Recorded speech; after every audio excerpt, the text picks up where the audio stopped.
છેલ્લા 8 મહિના પહેલાં પંચમહાલ અને દાહોદના જે રતનમહાલ જંગલ છે એમાં એક વાઘ આવી અને સ્થિર થયો છે અને હવે એ ત્યાં સેટલ થયો હોય એવા લક્ષણો અત્યારે જોવા મળી રહ્યા છે.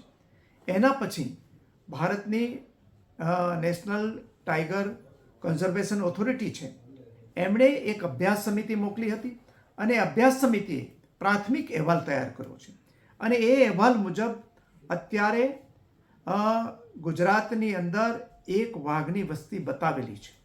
એ ઉપરાંત અહીંયા વાઘની ઇકોસિસ્ટમ બની શકે એમ છે અને એના માટેના એ સિસ્ટમને મજબૂત કરવા માટે આ ઇકોસિસ્ટમને મજબૂત કરવા માટે થઈ અને અનેક પગલાઓ આ પ્રાથમિક અહેવાલમાં સૂચવવામાં આવેલા છે.